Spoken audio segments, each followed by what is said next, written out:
that these coup plotters and their henchmen there, they're not going to listen to the U.S. There seems to be this pro-Russian sentiment that is cropping up in Africa, and I think they're looking to Russia instead of to the U.S. or the West. Yeah, what exactly is going on here? How much of this interference by Wagner is actually happening? Because it seems rather unclear to me. Well, it's happening quite a bit and quite widespread.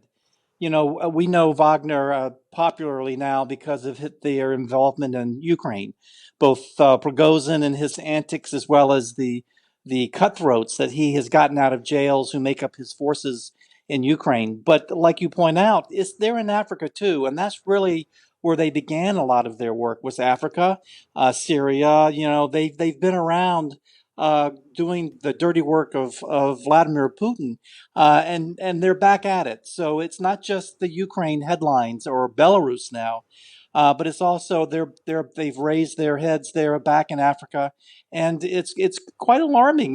They where there's instability, there's Wagner. I see. So is this a case of Antony Blinken, the US Secretary of State, warning to the coup leaders that if you take on Wagner as your allies, you will be in a bad place, you will fail, and you will lose the support of many, many Western and Central African states? Yeah, that's been a very strong message to those that have taken power. And it's one that not just the Secretary of State Blinken, but also Toria Nuland, the acting deputy secretary, and others have been saying is you're going to be playing with fire here.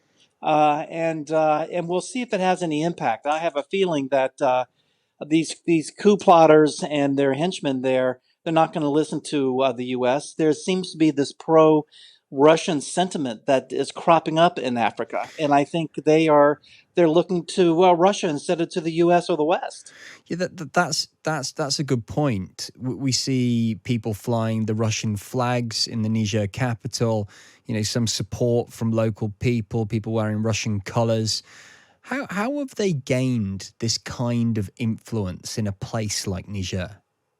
Well, that's a great question. It's something that I think the West needs to really understand, and I think it's a complicated story, and it depends on which country you're really talking about. But there is still anti-colonial sentiment in that part of Africa. They're anti-French. The U.S. doesn't really spend a lot of time in Africa. We seem to go down there when we need Africa, but when we don't need African support, we're doing other things elsewhere. It's benign neglect, and I think for us to be a force against China, against Russia in that part of the globe, we can't just be popping by every now and then. We have to have a constant presence and doing good things there. And I think right now it's in a trough. And all of a sudden, with Ukraine and with the sentiment running in favor of Russia, the West is running to Africa.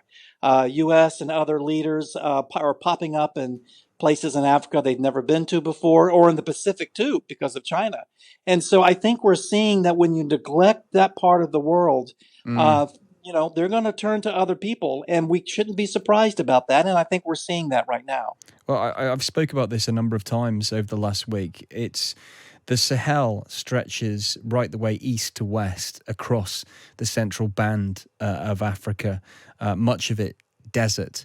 But Niger was a country that had an element of stability, wasn't it? And one that US governments, the UK government and the EU had clean lines of communication with. And this is why people are so concerned about this coup. Well, that's right. You're absolutely right. U.S., UK have been working hard in Africa. I mean, the French have as well. They've been battling insurgents quite a bit too. But Niger was a success story. They had a free and fair election there that brought into power that leader who was then subsequently taken down in the coup. And so it was a disappointment that we couldn't get traction there in terms of democracy and this type of thing. And UK has been involved in this a long time. So has the US, other nations of the West too. There's just a long legacy that we're having to push back on and deal with in this modern day.